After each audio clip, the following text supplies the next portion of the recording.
So we're going to start with taking expressions and simplifying them. So this is kind of a recap of learning from what you already learned watching the videos that have been assigned to you during the I days or when I was absent. So here's the very first problem. Please write everything down. Again, I believe we have 12 examples. The first few examples will consist of simplifying expressions.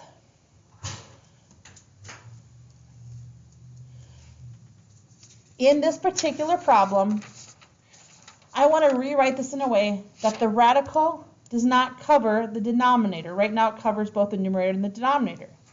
And so what I do is I go to the column that has a 3. So you're going to be consistently looking at this. This should be in your notes. You're going to be consistently looking at whether it's on your phone or in your notes at this. So I find the 3 column. 3 column happens to be right here. And I want to know, is there a number I can take times 9 and get to one of these numbers? Well, 9 times 3 is 27. Why did I choose this column? Because the nth root is 3. 9 times 3 is 27. So once I identify that number, I multiply both the top and the bottom.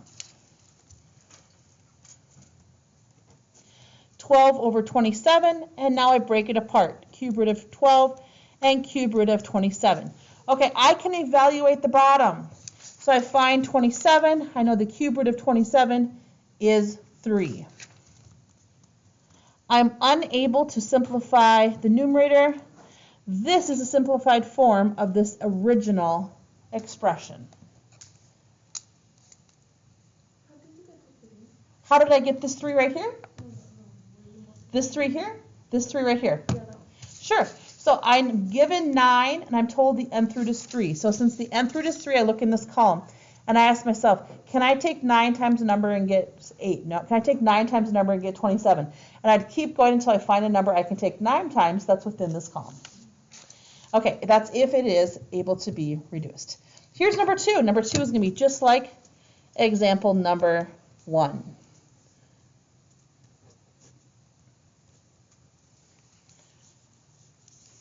In this problem, instead of looking at the column that is column 3, I'm going to look at column number 5. So I'm looking at column 5 and focusing on the 8, column 5. So can I take 8 times something and get 32?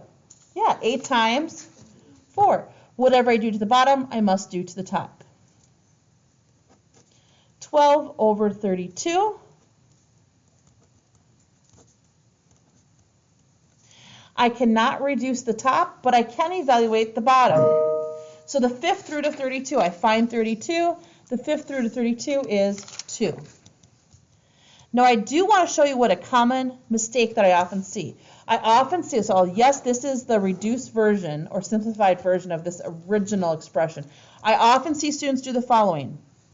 They say, okay, well, I know 12 divided by 3 is 4. Okay, there we go. This is not true. Oh, I know 12 divided by 2 is 6. Cannot do that. They both don't contain a radical with the same nth root. I cannot combine them. That's the first type of problem you're going to see today. Let's go on to the next 2 type of problems. Okay, the next type is something that you should be familiar with. Before I got 6, we went over problems like this. 5x cubed y to the 4th z to the 7th times 4 cube root of 25 x squared y squared and z to the 8th.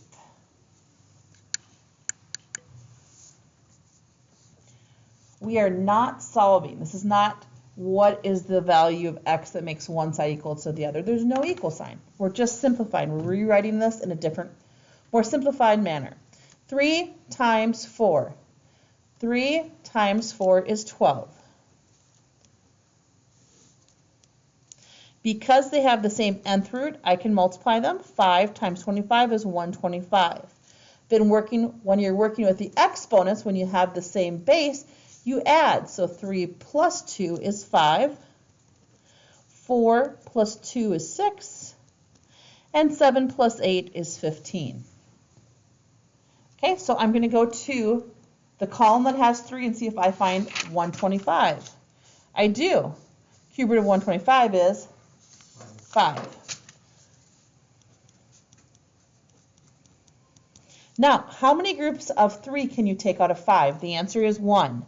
For those that are a little confused what I'm talking about, x, x, x. So there's 5 x's, right? I can only find one group. I can only find one group of 3. So there's one group of 3, and there's 2 remaining. So the 2 that are remaining have to remain inside the radical. How many groups of 3 can I find in 6? 2 groups. If you're a visual learner, there's one group, there's another group. 2 groups of 3. And then how many groups of 3? Again, you're able to divide. So 3 divided into 15 is 5. Simplified answer is 60x y squared, z to the 5th, and the cube root of x squared. This is equivalent to the original.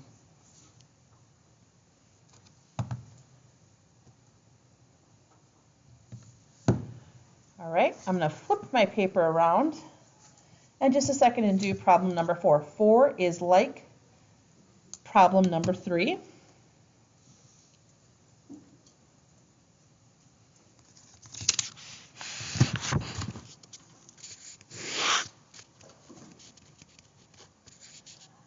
One-third fourth root of 27 a b squared c to the 8th times 4/5 fourth root of 3 a squared b squared c. I'll give you a chance to write it down before I go over it.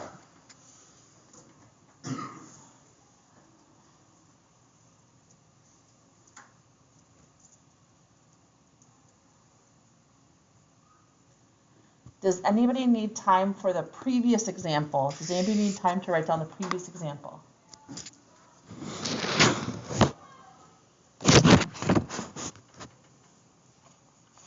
So just like example number 3, I'm going to start with the numbers outside. 1 times 4 is 4. 3 times 5 is 15, and I cannot reduce that fraction.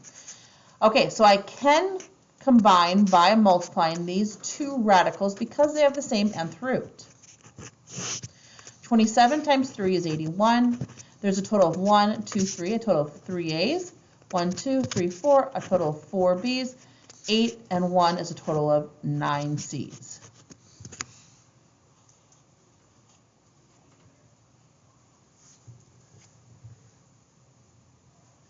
Now I'm going to find 81. Let's see if it's there. I go into the 4th column and I find 81. 4th column, I find 81. I go straight across and the number is 3. So when this comes out, it's a 3. Or 3 over 1, same thing. So I've already taken that out. 4th root of 81 is 3. How many groups of 4 can I take out of 3? Well, there's not even enough for one group to be taken out. The A's have to remain inside. How many groups of 4 can I take from 4? 1 group. How many groups of 4 can I take from 9? 2 groups. And again, if I line these up, C, C, C, there'd be a remainder of 1. The goal is to fully simplify this. So yes, I could get 12 over 15 and then reduce 12 over 15, or I could simplify in advance. 3 goes into itself once, 3 goes into 15 5 times, and I get 4/5 b1 c squared 4th root of a cubed c.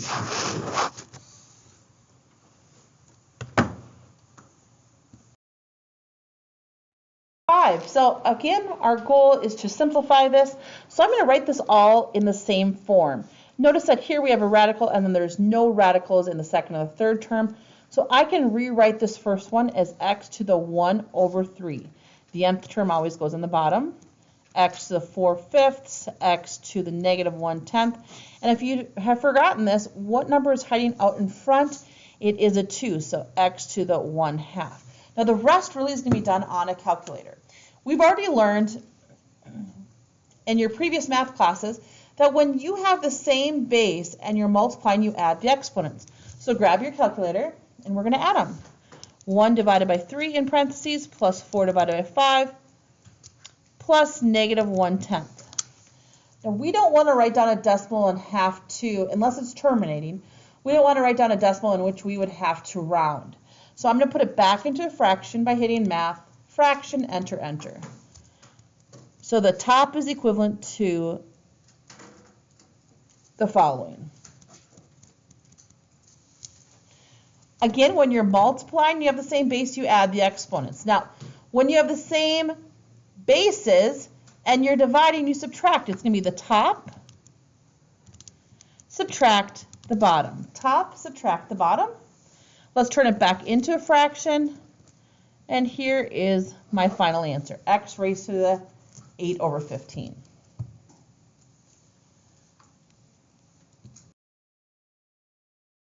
Still simplifying rational expressions. The first thing I do is I look at what is the nth root from each term. It's a 3. So my focus is going to be on this column. This is my focus. Notice that 24 is not within this column. But I can rewrite 24 by choosing one of the numbers in the column. So 24 is equivalent to 8 times 3. Now, why did I choose this column? Because the nth root is 3. So 24 can be written as 8 times 3. Okay, let's find 81. Still in the same column. Okay, 81's not here, but I could rewrite 81 as 27 times 3. And 3, although it's not in this column, is 3 times 1.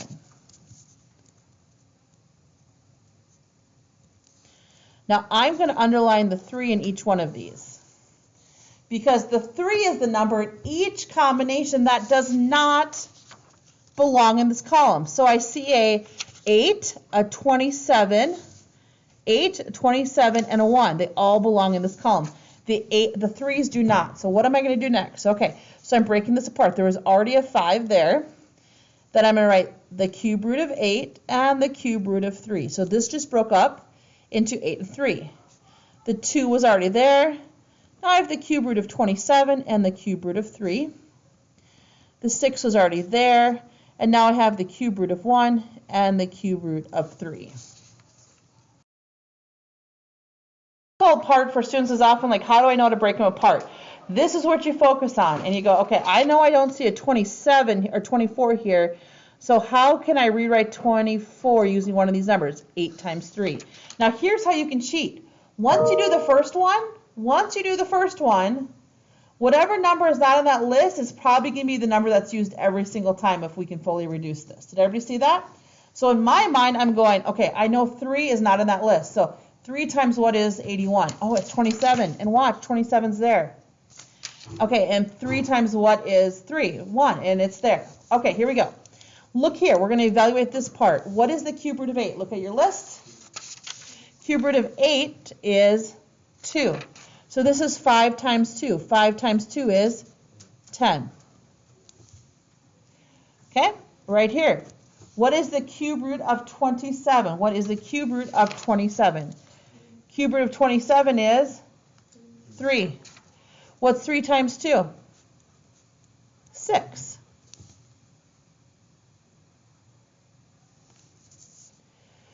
Cube root of 1. So I find 1 is 1. 1 times 6 is 6. See, is not common. It's not a mathematical thing. I've just found that students have more success when they do this. Do you see how each one has the cube root of 3? Let's choose a symbol that you guys all know how to write. Not an actual alphabetical symbol like X, Y, or Z. What's another symbol, like a star? Do you guys agree everybody knows how to make a star? So let's just change this out. Let's change this to a star, and a star. And Eric needs help making stars. Here we go. What's 10 star minus 6 star? Anybody? 4 star. What's 4 star and 6 star? Now, we really didn't have a star in this problem. What did I actually replace with a star? What was the star? Cube root of 3. This is equivalent to this original expression. This is equivalent to the original expression. Here's our next problem. This is example number 7. And the first thing you do is you focus on the nth root. The nth root is 5. So everybody look at their 5 column. Everybody look at their 5 column, okay? That's what I'm focused on. So I don't see 64 in this column. So then I have to say to myself, okay, can I take one of these numbers, times something, and get 64? Yeah. What number? 32 times 2. 32 times 2. Now here's where I'm telling you, which number was not in that list? 32. So I'm going to underline that. That's going to be my star eventually. Now here's where I'm teaching you to be lazy. You ready? Here's how you can be lazy. Does everybody see we already have a 2 here? Put a 2 and put a 2. If this is going to be fully simplifiable, what times 2 equals 2? Is 1 in that list? Okay, it works. What times 2 equals 486? Is 243 in the list? Okay, so here we go. I already had a 3 out front. I don't want to forget about it. Then I have the 5th root of 32 and the 5th root of 2. I already had a 5 out front. 5th root of 1, 5th root of 2. Had an 8 out front already. 5th root of 243, 5th root of 2. Now, do you have to use the star concept? No, you don't have to. Okay, so I want to figure out what this is. So I find 32 in this column, and I go 32 is equivalent to 5th root of 32 is 2. So this thing equals 2. 2 times 3 is 6. I'm going to skip past the subtracting and the 5, and I'm going to find 1 in that column. 5th root of 1 is 1. 1 times 5 is 5. Skip past the plus 8. 5th root of 243. 5th root of 243 is 3. So 3 times 8 is 24. And you can see, you can see each one of these has like a star. 6 star minus 5 star plus 24 star. So 6 minus 5 is 1. 1 plus 24 is, now we really didn't have a star. What was star? 5th root of 2.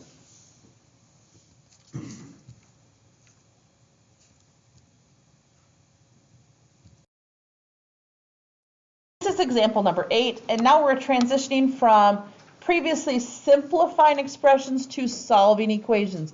So our goal is to find out, is there a unique value of x that when I substitute it in here, the left side will equal the right side. So we're going to solve, and then we always have to go back and check because it could be an extraneous solution. Now, as a reminder, whenever you solve, you're following this pattern. Please excuse my dear Aunt Sally, and you're going from the bottom to the top. So on the side that contains the x, on the outside, is there any adding or subtracting on the outside? No. It's on the inside, but not on the outside. Is there any multiplying or dividing? Yep. So how do I remove the negative 1/3? Well, I'm going to multiply by the reciprocal. In doing so, I know a lot of you think they cancel, but remember, in reality, they simplify to 1. Okay, I know this is a negative 6. Now grab that calculator. This is the quantity 5x plus 4 raised to the 1/3 power, or the cube root power. So in order to get rid of the radical, we're going to raise everything to the reciprocal, which is 3. Take whatever the nth root is, and it always goes on the outside of both the left and right. Putting negative 6 inside parentheses, take negative 6, raise it to the 3rd, and you can see the answer is negative 216. Okay, after this, 5x equals negative 220, divide by 5, and x equals negative 44. Now, we're not certain if this is the correct answer. Not certain. I always have to go back up to the original, and I'm going to write down the original here so that we can see it, make sure we know what the cube root was. And so I want to know, when I substitute in a negative 44, will I get this answer? This is what I would say half the students struggled with. So I'll give you a chance to write it down, and then you want to grab your calculator and practice plugging it in with me. That's what half the kids are like, I don't understand how to check. So grab your calculator, please. Let's see if I can teach you some tricks here. We're going to start with the inside. So we're going to have 5, parentheses, negative 44, and parentheses plus 4. Get an answer.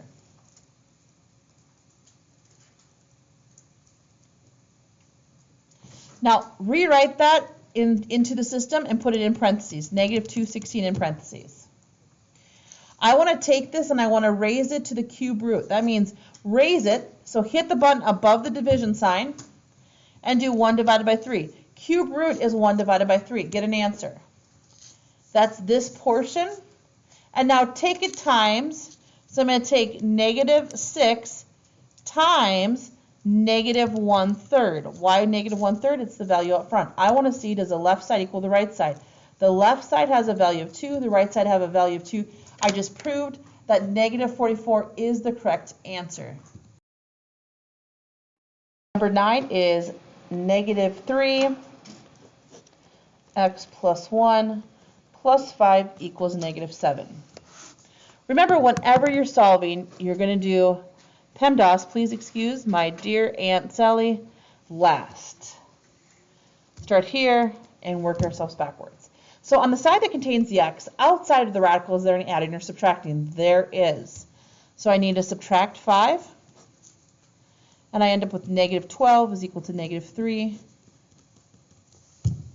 times the square root of x plus 1. So I've taken care of adding and subtracting on this side. It's whatever is outside the radical. Now it's multiplying and dividing. Opposite of multiplying times -3 is dividing by -3.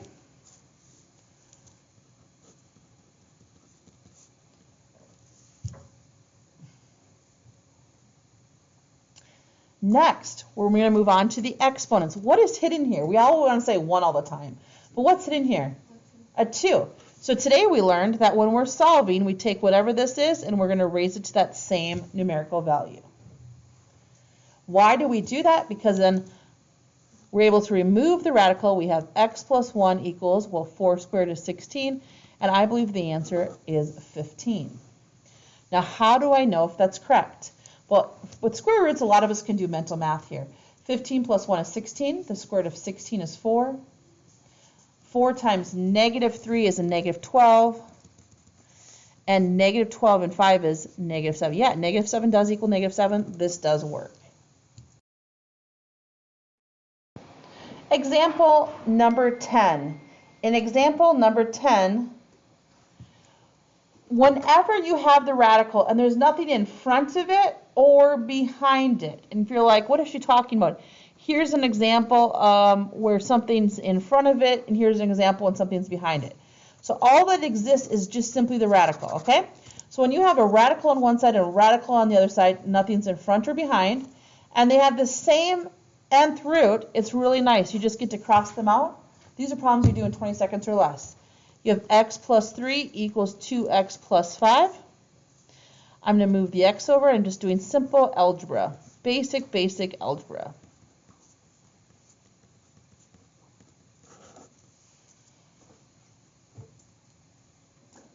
Does that mean the answer is automatically -2? No, I do have to go plug it in. -2 plus 3 is 1. I know the fifth root of 1 is 1. 2 times -2 is -4.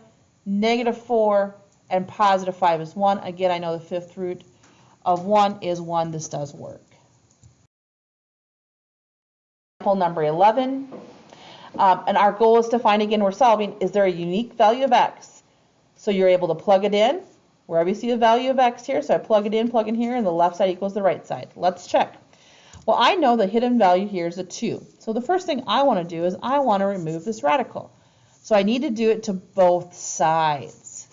So I have 12 plus x. Well, what does this mean? This really means twice. And x times x is x squared. I'm going to move everything over to the side with the x squared. So I move over the x and I move over the 12. Then I'm going to see, is this factorable? If not, I could use the quadratic formula or completing the square to solve. What multiplies and combines? So it'd be x minus 4 and x plus 3. That means one answer, I believe, is 4. The other answer is -3, but I'm not sure about them. I need to go back to this original problem, which was the square root of 12 plus x equals x. So let's check. 4. 12 plus 4 is 16. Does the square root of 16? Okay, that's 4. Does 4 equal 4? Yes. 12 and -3 is 9. The square root of 9 is 3. And then when I substitute a -3 in, are those two equal? No. In this problem, the first thing I'm going to do is I know that this is a 2, so I'm going to square both sides in order to remove the radical. So 3 minus 11x. Now, what does this mean? It really means 2x times 2x. Or if you remember to properly just distribute the square, that becomes 4x squared. Now I'm going to move everything very quickly to the side with a 4x squared. So this moves over and becomes positive. This moves over and becomes negative. What multiplies to give us negative 12 combines to give us a positive 11. All right, that's going to be a positive 12, I believe, and a negative 1. And so a lot of students said negative 12, positive 1, but what did they forget to do? Bottoms up. So this would really turn into an x plus 3 and an x minus 1/4. Now when you solve, you get negative 3 and 1/4. I'm still wrong. I'm still wrong. I've done everything right, but my answer is still wrong. Because then I have to go back up to the very beginning and I have to plug them in to see what works. And in doing so, you only have one answer that's correct, and it is 1/4.